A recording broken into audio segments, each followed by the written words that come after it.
Hello everyone, welcome back to my channel English with Shasta. I am Shasta. Today we will discuss the lesson number 6 that is named as Emerging Centers of Power of your particular book Introduction to International Relations second year. So there are 2 to 3 questions important from this chapter, and I can say this whole chapter is very important. You have to prepare it either ways. So question number 1 is note on the emerging centers of power. So जब cold war जो है वो and हुई 1991 में, तो world जो है वो क्या बन गया, पोलर बन गया. मींस अमेरिका की डोमिनेंस जो है वो वर्ल्ड में होने लगी. और अमेरिका की डोमिनेंस कब इस्टेब्लिश हुई थी वर्ल्ड में? 1990s में. ठीक है, कोई कंट्री ऐसी नहीं थी, कोई इंस्टीट्यूशन ऐसा नहीं था जो कि अमेरिका को चैलेंज कर पाए. फिर भी कुछ जो है वो ऐसे निकले बीच में 3-4 जिन्होंने अमेरिका को चैलेंज किया. उनके नाम थे European union, China, Russia and Japan. ठीक है, इन्होंने जो है वो चैलेंज किया. यूरोपियन यूनियन का नेम इसलिए पहले लिया जाता है क्योंकि यूरोपियंस जो थे उन्होंने इकोनॉमिकली, मिलिटरली, पॉलिटिकली जो है वो एज इमर्ज कर रहे थे वो. ठीक है, और ग्लोबली इनका नाम भी था. चाइना जो है वो माओ से तुंग जो है, ठीक है, उसने फाउंडेशन रखी कम्युनिस्ट रूल की चाइना में 1949 में, कम्युनिस्ट रेवोल्यूशन के बाद. ठीक है, कम्युनिस्ट जो है वो चाइना में उन्होंने डेवलपमेंट इतनी फास्ट करी, ठीक है, कि आप सोच भी नहीं सकते. चाइना में डेवलपमेंट का रीज़न कौन थे? कम्युनिस्ट थे. रशिया जो है उसको थर्ड इमर्जिंग पावर इसलिए माना जाता है क्योंकि रशिया जो है 1990s में वीक हो गया. ठीक है, लेकिन रशिया भी अब जो है वो लास्ट फ्यू ईयर्स से जो है वो इमर्जिंग सेंटर ऑफ पावर जो है वो बना हुआ है. फोर्थ ऑप्शन जो है वो जापान है. जापान क्यों है? जापान जो है उसकी इकॉनमी बहुत अच्छी है. ठीक है, और पावर हाउस है वर्ल्ड का, उसको बोला जाता है पावर हाउस है उसकी इकॉनमी वर्ल्ड की. और जापान जो है वो मिलिट्री पावर जो है as a military power emerge कर रहा है. सबसे पहले आ जाता है यूरोपियन यूनियन. वर्ल्ड वॉर 2 के बाद ब्रिटेन, फ्रांस, जर्मनी, इटली वगैरह में जो है इनकी मिलिट्री इंपॉर्टेंस जो है वो कम हो गई यूरोप में. ठीक है, सिर्फ यूरोप, सोवियत यूनियन ही जो है वो बची ऐसी जिसकी जो है वो आप बोल सकते पकड़ ज़्यादा थी. ठीक है, वर्ल्ड वॉर 2 के बाद ईस्टर्न कंट्रीज़ ने जो है वो कम्युनिस्ट को अपना लिया, कम्युनलिज्म को अपना लिया. ठीक है, जिसकी वजह से जो है वो कैपिटलिस्ट कंट्रीज़ जैसे कि वेस्टर्न यूरोप हैं उसमें जो है वो क्या हो गया, एक डर पैदा हो गया. फॉर्मर जो पीएम थे चर्चिल ब्रिटेन के, ठीक है, उन्होंने बोला कि यूरोपियन कम्युनिटी को इस्टेब्लिश करना है. ठीक है, और बाकी वेस्टर्न कंट्रीज़ जो थी उन्होंने इस चीज़ पे मान लिया. 2 रीज़न्स थे इस चीज़ पे मानने के. पहला रीज़न क्या था?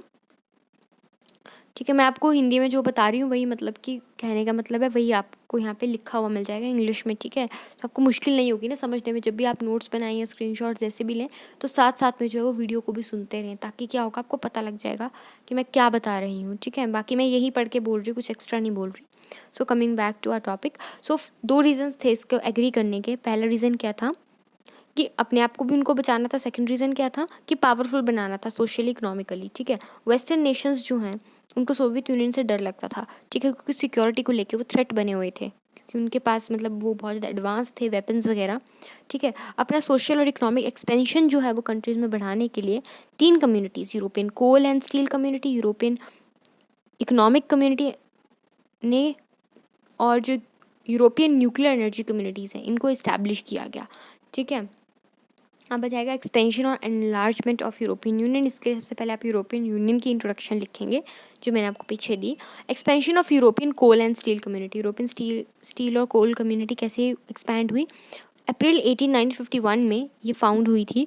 ठीक है, किसके सजेशन के बाद ये फाउंड हुई थी? Foreign minister Schuman, French foreign minister जो थे.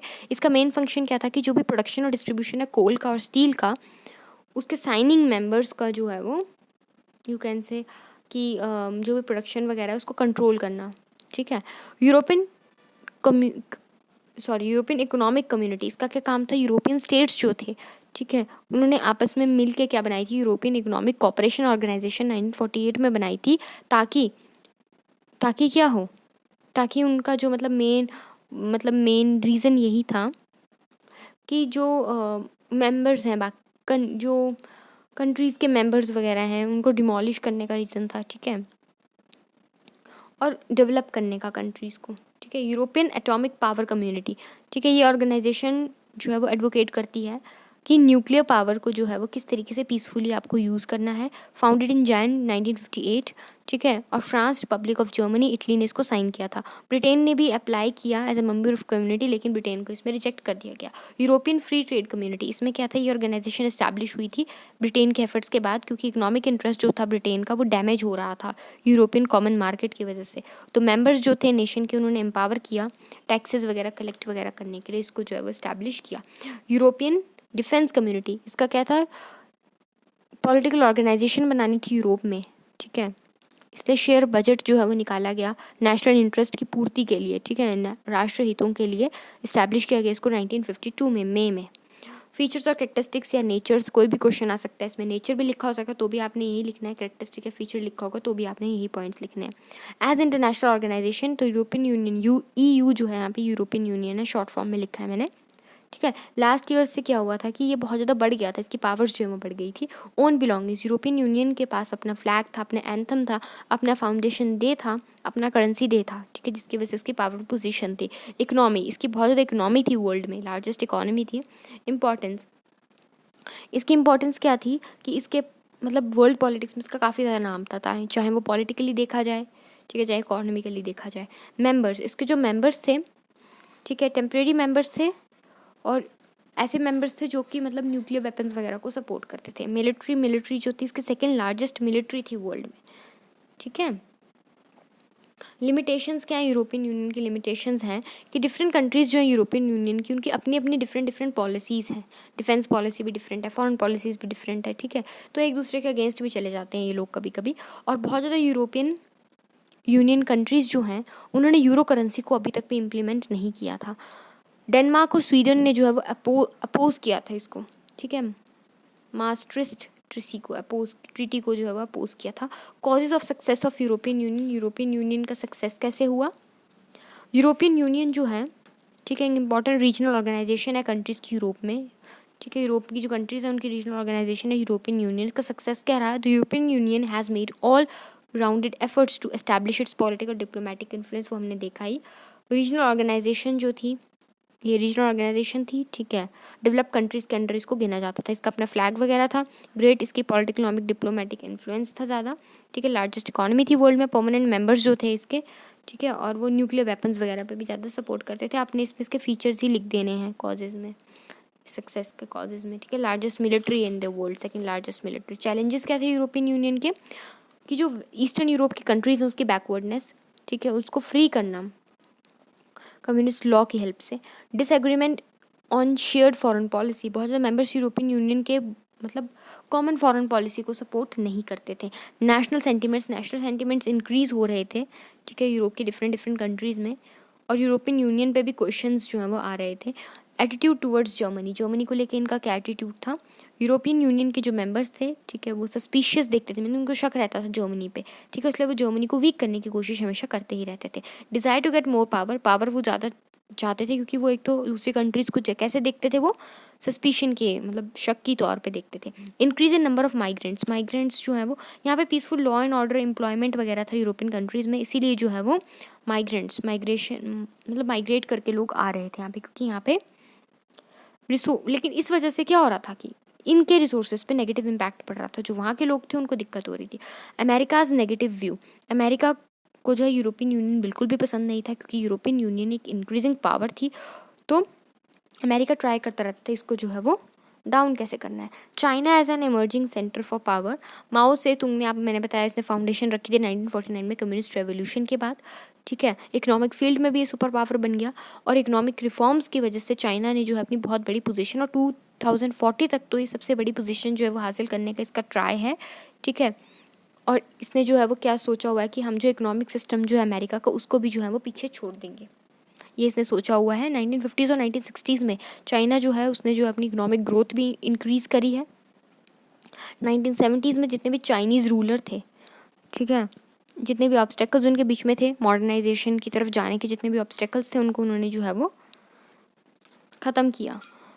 और रशिया का मॉडल जो उन्होंने अडॉप्ट कर लिया, शॉक थेरेपी मॉडल है, उसको अडॉप्ट कर लिया, ठीक है। उसने जितनी भी सारी चीज़ें थी, इंडस्ट्रीज़ वगैरह, एग्रीकल्चर, उसको प्राइवेटाइज़ कर दिया, ठीक है।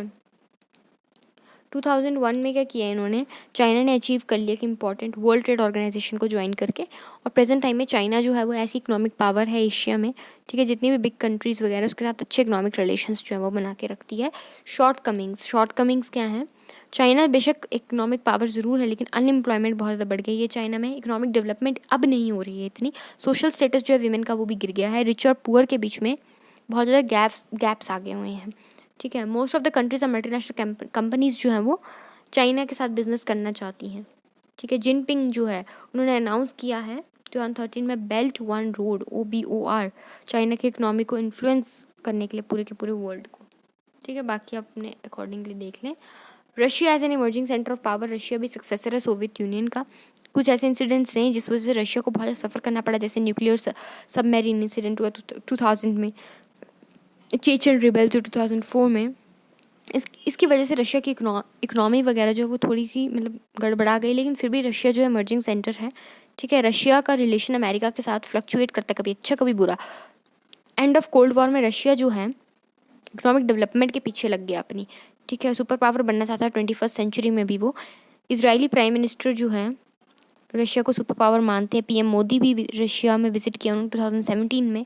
ठीक है, ग्लोबल अफेयर्स में उनका योगदान रशिया का वो बताया PM मोदी जी ने।